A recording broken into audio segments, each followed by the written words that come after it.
Well, the countdown to Cannington is on, except it isn't. More on that later in the show, but welcome to the Wednesday preview. My name is James Broadhurst. I'm joined by Troy Owen. How are you, Troy? I'm going well, James. That's a very intriguing intro, and I'm very intrigued to hear more about what you're going to say about the opening of Cannington, or the reopening of Cannington, I should say. The non-reopening, yes. Will it be this year? Well, that's a good question, Troy. Let's hope so. We will get to that in a moment later on in the show, but before that, got some racing to look at, Troy. Thought there were a couple of races down there at Mandurah on Friday night that we really wanted to zero in on here. One of those is the free-to-all over the 488-metre journey.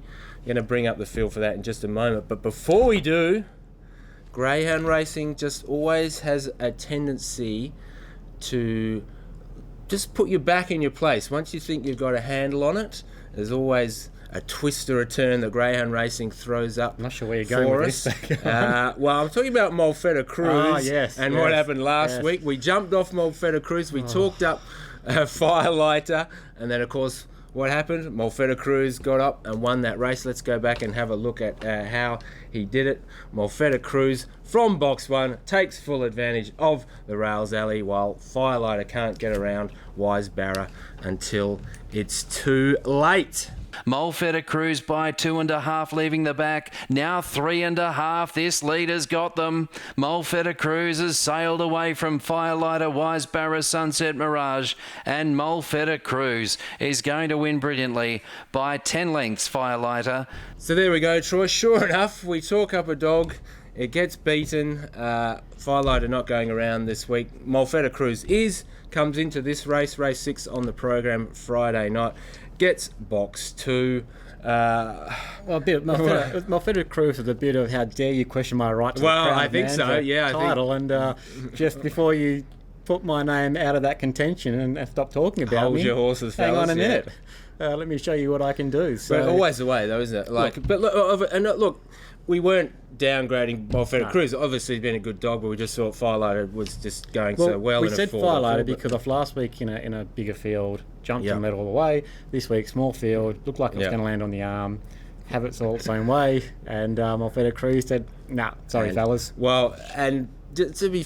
these are great races. Well, this is the beauty of these races, these free-for-all races at Mandurah. We've seen some fantastic greyhounds going around in them. The results... somewhat unpredictable at times, and just when you think you've got your handle on the form and how it's going to pan out, someone puts their hand up and says, "Oi, you forgot about me." Greyhound racing is the great leveler. What about this field this week, Troy? Getting Malfetta Cruise out of box 2, that's going to suit. We're also seeing Emerald Guard. Yep. Remember him? It was only never forgot him. Never forgot him. He'd been away for a couple of weeks, coming back, resuming hostilities with Malfetta Cruise. Any others in this that you are likely to see be prominent? Why? All of them. Look, those are the two standouts. Emerald Guard, we know how good he was, and he loves this circuit and he loves this track over the distance. Malfetta Cruise has to pick itself on current form. If we were looking beyond those two, and we're going to get value if we look beyond those two, I'd say Trunky Irene, hit and miss, but capable of running time when it gets clean on the arm. Just not sure it can do that this week. And Sunset Mirage probably does need to lead. Capable of running the time to be competitive in this, but probably not going to get the run. So I'm back to Malfetta Cruise and Emerald Guard. I think it's between those two. Next week we'll probably be talking about another dog who popped up and got over the top of us. Well, I guess but that's the beauty of it. If you can find some value in these races and you think there's something that's going to happen, have a go. I guess you're going to split the two. Malfetta Cruise, with the big win last week, gets the inside draw here. Maybe a slight question mark over Emerald Guard with the 2 weeks off, so you've got to lean towards Malfetta Cruise, I think. No, I'm not so sure. Only because Emerald Guard. Morgan seems to have an knack with this dog of getting him back at the right time, and he fires really well. Yep. If he gets the right run, the big question with Emerald Guard is he has to get the right run into the race. He can't get hampered and held up too much and lose his momentum because he's a big wind-up dog who powers to the line. Malfetta Cruise can make its own luck where it can land on the arm and take off. Now, if If those two are going head-to-head, interesting race. But Emerald Guard needs that clean run. If he gets it, he puts himself right there to tackle for the lead, so or tackle the leader. So yeah, look, I'm not as clear cut on it. I think if I'm having a bet, I'm probably having a bit each way, and I'm probably, if Emerald Guard's at the better odds, I'm probably taking Emerald Guard just because of the better odds. All right, let's swing our attention now to race 8, which is a grade 4-5 over the 400 metre journey. And I wanted to talk about this dog, Troy, specifically to look at Bakes on Lakes, which is out of box 2 here. Really exciting prospect. Couldn't get the job done last week from box 8, though. Had won 2 in a row from the same draw prior to that. In fact, before we talk about him a bit more, let's go back and have a look at that run. And as mentioned, Bakes on Lakes is out of the pink, but it's our Aussie Opal from box 4 that launches best, and he's off and away. Bakes on Lakes does eventually push up, but can't get within the reach of the leader. 5 lengths, Bakes on Lakes, and then followed by Maximum Kuna back on the inside, West on Boomer. But our Aussie Opal, 2 good wins from Maximum Kuna. Third, Bakes on Lakes. So Bakes on Lakes now, Troy, 3 wins from 6 starts. He ran a 22.38 on debut. Hasn't gone as quick as that again yet. Where's this dog at, do you think? I'm a fan of the dog. I've tipped him a number of times. Yep. I reckon I've been on him when he hasn't won, so maybe I'm the jinx on him. But he's got all the attributes of a very smart dog. He does seem to have acceleration, but not always brewing out, and I think that can be a little bit of an undoing at times in some of his races where he's missed it slightly, tried to push into the lead, and we saw one night he found severe trouble and got put out of contention in the race. But his ability is unquestionable. I think the fact the greyhound has got his name suggests that the camp might have had a bit of an opinion about him.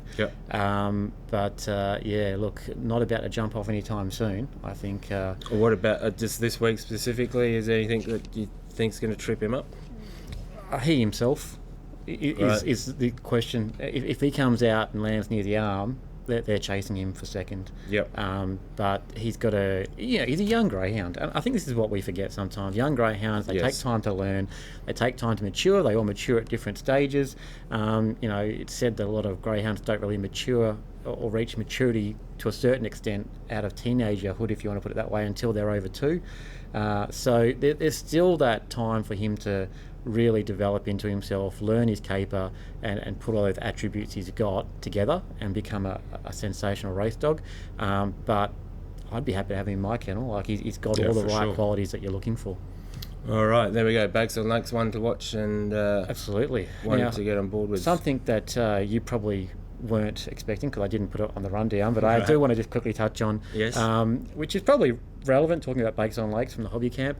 Melbourne Cup this week, we saw some incredible I did actually put this on the rundown, but you just didn't see it, Troy. It's okay. I was going to just raise what the WA I'll beat you dogs. to it, Miss Envy. Yes, Miss Envy and Team Shinners. Well, you've got Miss Envy. Team Shinners is the only official WA reps in the thing, and yes, there are other They're all WA bred. themed dogs. They're WA bred, aren't they? WA bred. Buddy They're Manali trained over there. Yeah, Buddy Manali was bred here. Is Big Energy bred here? Yeah, he was Big Energy, I'm pretty sure, was bred here. Okay. I think he's a And of WA course, bred. Remember we Fraser. claimed him for the Phoenix the other year? Of course, For the WA dog? Oh, yes, go Big Energy. And obviously Sunset Fraser, who's run the other night. We spoke about that greyhound on this show many, many times, and the biggest question we had about him was nothing to do with his first 2 sectionals. It was always his finishing sectional. That run to hold off Excavation the other night and run quicker than Fernando Bale had run ever to the back sectional at Sandown is phenomenal. Probably not surprising to WA people who watched this greyhound and knew what acceleration the greyhound had, but to then finish it off and run 28.99, absolutely sensational. So 4 incredible greyhounds there that'll all be running around with a WA connection at some form, and a big race on obviously Saturday night. Tune into racing.com if you want to watch it.